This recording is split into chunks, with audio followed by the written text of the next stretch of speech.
We are watching crews interview witnesses at this time. Let's listen in to see what they're saying. How was the tourist? How was the tourist? How do you retain? This is by force, right? No, somebody knocked him out. The bouncer from Planet Hollywood, he's the one hit him up. He hit him one time. Because he was trying to escape. Yeah, the escape. He's running. So, sir, the driver was trying to run from the scene. From the scene. So soon he's trying to run from the scene. First guy he see is the bouncer from Planet Hollywood. The bouncer. Yeah, the bouncer hit him.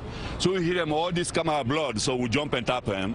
And we held him down. Yeah, and we rip the shirt. We want to make sure he don't have no belly on him. We don't have no gun, no knife, or anything. So I went and searched him everywhere. He's clean, and the police is ready here. So the police, you held him down, helped hold him down until police arrived. The police arrived, yeah. And can you tell me how this all unfolded? What did you first see? What I first see is I see the car coming in. And how was it coming? Oh, fast.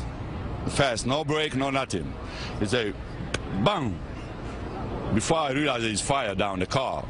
And I see the guy with the white shirt laying down behind the car. Man, I'm running to go save my friend, my coworker. Man, my coworker jumped from the scene. Man, the old man don't have no chance because the car hit him from the back. So the car right into him? Yeah, so as soon as I see the fire, I have to run the guy out of there. Because and did it look like the man was under the influence? Did it look like it was intentional? Nah, he's not drunk. I don't know if he's drunk. I don't smell alcohol. Okay? Because he turned around, I see his face. Did he say anything to you guys? Yeah, he said they make him loose because I got him tough. He wanted you to let him go. The police too, I begged me, they make him loose. So I loosed the neck. So he turned around, they got him everywhere. Before they take him out of the floor, I make sure he don't have nothing down his pants, all that. I say he's free, so they take him out of. Okay, so he was trying to escape. As he was plowing through this area, there really was no time for people to react. No. This place is no time. Anything happen here, ain't no time the people to react. Because we know, this time Thursday is the time everybody gonna come out. What exactly made you think? Could you give us your name with the spelling? Oh, it's right here, my friend. And sir, can you tell us how quickly the emergency responders got here? How badly people were injured? Emergency, and in 1 minute everybody come through. Police, ambulance, everybody come through. And that's me here, okay? I'm mid-time hero. I can do again. Okay? All right, thank you. Chris and Mary, as you hear, police are still continuing to expand this perimeter, moving us further. But as you heard from this ticket agent from one of the tour bus companies, he was right there. He saw as this car was careening out of control. As we've been reporting, some of those safety barriers, some of those poles right by those stores is what stopped it from hitting more people and from essentially plowing into those stores there. But a number of people, as you mentioned, more than a dozen injured, one person killed. He tells us, that ticket agent says that the man behind the wheel is actually trying to escape. It was him and others, a bouncer from one of the restaurants here, who pinned him down until police were able to get to the scene and take him into custody. And Janelle, I mean, he was saying that basically he held him down and until police arrived. Right, exactly. It seems as though, according to his account, that the driver was trying to escape, so they were able to hold him down until officers were able to run and take him away. And one key piece of information, Janelle, is that he said he did not look drunk and he did not smell anything on his breath. Is that correct? Right. According to this man, who was one of the first to get to the driver after the car crash, he says he did not smell any alcohol. As he approached the man, he and others pinned him down. He said that the guy was telling him to get off of him. But they were able to hold him until police arrived. But according to this man, he says he didn't smell any alcohol. Of course, we'll get more details as we await this briefing from officials here on the scene. Yeah, Janelle, I want to talk more about this guy. Just a quick question for you. Where did he go just now when he left you? Has he spoken with police, do we know? Did they just come to grab him to speak with him more, or where did he just go?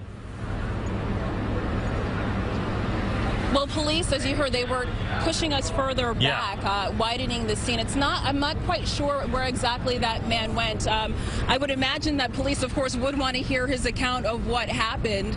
And according to him, he said he assisted some of the officers before the driver was taken into custody. But it's not clear if he has officially given his statement, given his account of what's happened to law enforcement officials here on the scene. Got it. It certainly seems that there was intent when he said he wasn't braking, he was speeding down the street, and he was just saying, Janelle, as you were talking to him, that his friend was hit in the back and down on the ground when he decided to charge toward that man with a car on fire.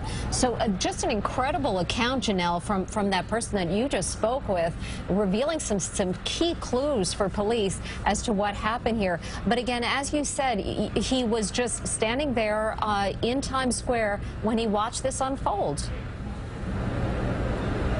Right, and as he said, this place was packed, and there really was no time for anybody to react. And if it had not been for those barriers in place, perhaps that car would have kept going, because it seems, according to this witness, that he really had no intention of stopping. But again, more than a dozen people injured, one person passing away, and that gentleman saw his friend struck from behind by that vehicle. He watched it happen right in front of his eyes. So obviously it's a very disturbing scene for him as well. That was one of the best eyewitness accounts I've heard. I mean, he was obviously right on the scene in the moments, seconds after this happened. Quick thinking by that gentleman. A, to make sure the driver couldn't get away by bringing him to the ground. B, ripping his shirt open to make sure that he didn't have a weapon on him.